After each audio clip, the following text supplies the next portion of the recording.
Jamaah rahimakumullah, untuk itu di Jumat pertama di tahun 2026 ini, izinkan kami untuk membawakan sebuah materi yang berjudul urgensi takwa dalam kehidupan kita.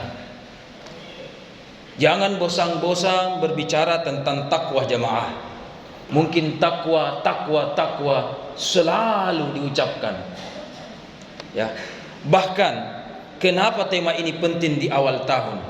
Tadi sebagai pengantar kami mengajak pribadi dan segenap jamaah untuk sama-sama meningkatkan ketakwaan yang biasa dilafalkan oleh khatib, usikum wa iyaya bitaqwallah, baik menggunakan bahasa Arab begini maupun di bahasa lokal, bahasa setempat. Pertanyaannya, ada apa tentang takwa? Mengapa seperti Muhammad bin Idris Asy-Syafi'i mewajibkan dan membuat rukun dalam khutbah Jumat itu adalah narasi tentang ajakan takwa? Kenapa tidak mengatakan iman saja atau ajakan untuk Islam saja, berislam? Kenapa ada ajakan takwa?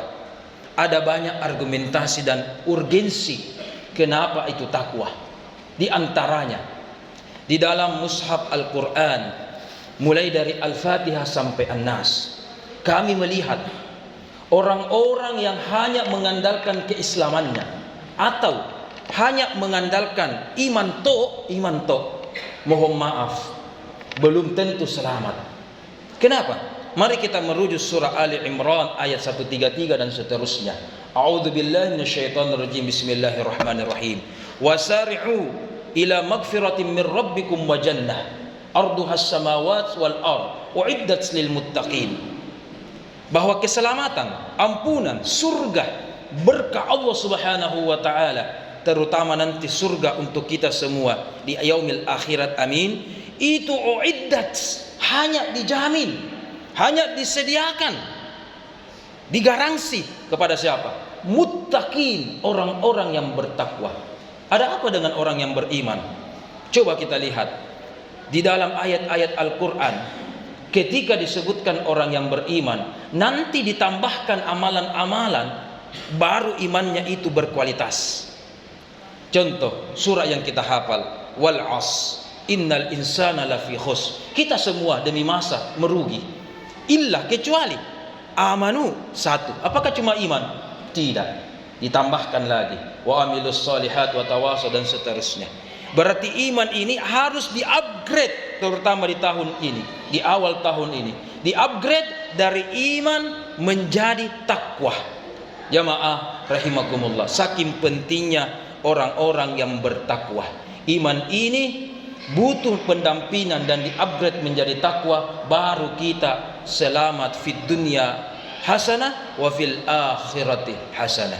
Jamaah rahimakumullah, kalau kita kaji dari aspek sejarah dan mungkin dari aspek dalil hukum, bisa kita lihat dan kita harus akui kenapa ulama kita misalkan mewajibkan dalam rukun khutbah Jumat itu adalah takwa.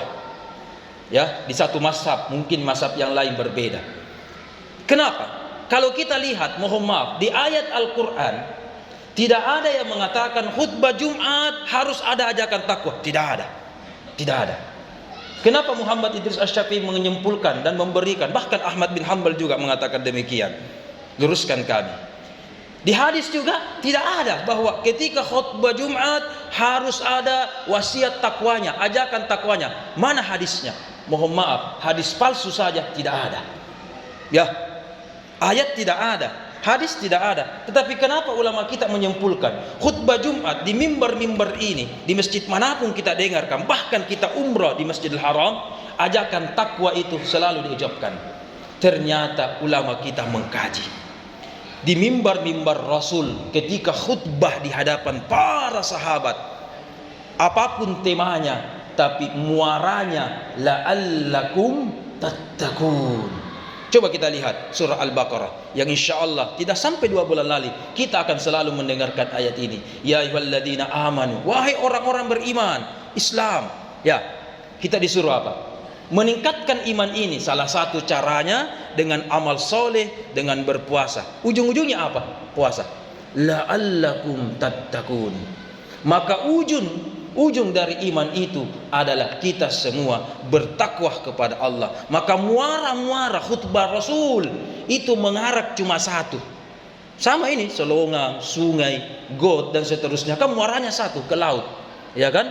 Maka ini juga, apapun tema, bicara tentang sholat, muaranya itu bertakwa, berbicara tentang puasa, zakat, itu muaranya bertakwa. Maka ulama kita istinbat hukum menyimpulkan, kalau begitu dalam khutbah Jumat, apapun tema kita, wasiat takwa itu yang pertama dan diwajibkan, baik di khutbah pertama maupun sebentar setelah duduk di khutbah kedua. Dengarkan khatib kita, pasti ada ajakan-ajakan bertakwa kepada Allah Subhanahu wa ta'ala. Kalau begitu, makhluk apa itu takwa? Apa itu gerangan yang dikatakan takwa, jamaah?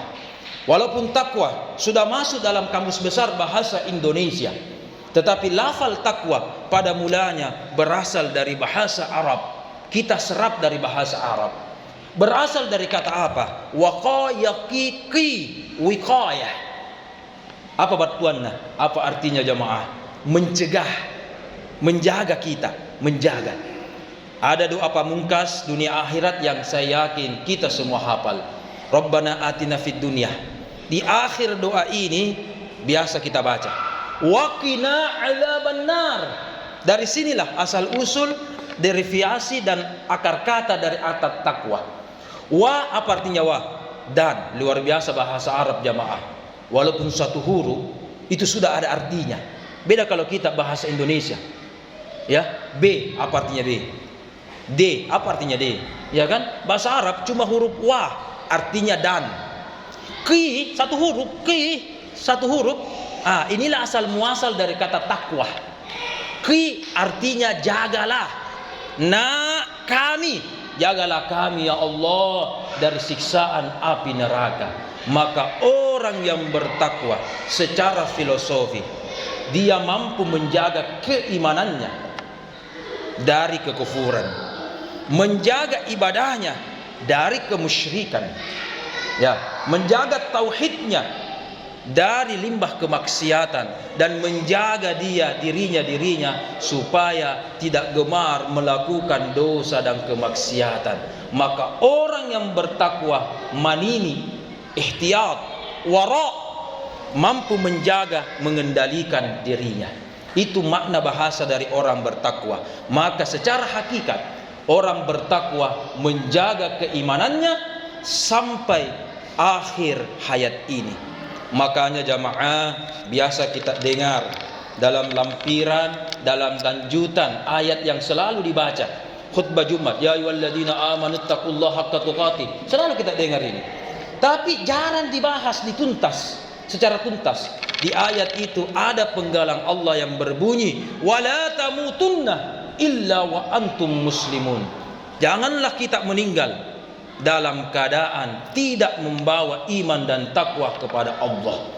Kemarin ada yang meninggal mungkin karena stroke, karena covid, kecelakaan dan seterusnya. Tetapi kita jangan meninggal dalam keadaan iman dan takwa ini tidak ada di dalam hati kita. Maka orang yang bertakwa menjaga iman ini mulai dari kita pertama kali melafalkan syahadat sampai ajal menjemput kita. Makanya tidak heran Rasul berkata, man kana atau man qala, siapa yang dalam keadaan atau dalam berucap di akhir ucapannya itu la ilaha illallah, dalam riwayat kutubut tis'ah dikatakan dakhalal jannah. Akhir ayatnya saking menjaga keimanannya dan kalimat-kalimat tauhid la ilaha illallah, maka akan mendapatkan surga. Di ayat ini tadi Al-Baqarah, jangan meninggal sampai kita mendapatkan ya ketakwaan dan tidak ada terlepas dari keislaman dalam hati kita. Kenapa menjaga iman dan Islam itu perlu jamaah? Sangat penting. Kenapa? Di luar sana, menurut catatan kami, juga menurut dosen kami Dr. Sriningsih, ketika musim-musim pemilihan jabatan, atau kemarin musim-musim pemilu, ya, ya, tidak sedikit dari mereka, ya, mungkin ada yang baik, ada yang tidak, alhamdulillah. Ini saya bicarakan oknum, dia menggadaikan dan menjual iman mereka. Dengan cara apa? Mungkin mendatangi orang-orang cerdik, orang-orang pintar, ilmu hitam, ilmu apa dan sebagainya, supaya dikasih mulus jalannya dan seterusnya. Jamaah rahimakumullah, perhatikan, ketika kita sudah beriman kepada Allah, minimal kita sudah memiliki secercah cahaya, minimal kecilnya begini, secercah cahaya, minimal keimanan kita besarnya begini. Semakin kita mengolah dan mengasah iman yang berada di dalam kalbu kita ini, semakin besar dan semakin kuat di hadapan Allah. Tetapi jangan pandang enteng iman yang kita miliki, yang tidak dilafalkan dan tidak dimiliki dalam hati orang-orang di luar sana yang kafir. Kita memiliki, karena kita sudah bersyahadat, mengaku dan berikrar dalam kalbu kita. Ini walaupun kecil, walaupun enteng kelihatan, ini mahal. Inilah nanti bakal kita di surga. Inilah bakal kita ketika akhir hayat kita. Dan tentunya ini kalau di dunia, ya, mengalahkan segala isinya. Apa buktinya? Kalau kita mendatangi orang-orang oknum-oknum yang tidak bertanggung jawab hanya karena dunia, minta jabatan, minta harta, bahkan minta supaya diikatkan hati seorang pria, hati seorang wanita kepada ini, maka itu namanya kita menggadaikan iman kita kepada dia. Ya, mana Allah kalau begitu? Itulah dikatakan musyrik yang terbesar. Maka ketika kita sudah menggadaikan hanya karena ingin jabatan, ingin harta, nah bilang orang pesugihan dan seterusnya, ya kan, penglaris dan seterusnya, menggadaikan keimanan kita, berarti kalau sudah digadai, bagaimana? Kalbu kita sudah gelap dengan cahaya keimanan kepada Allah. Maka orang yang bertakwa, jaga iman ini, tingkatkan iman ini, asah iman ini, supaya kita semua fid dunya hasanah wa fil akhirati hasanah wa qina adzabannar.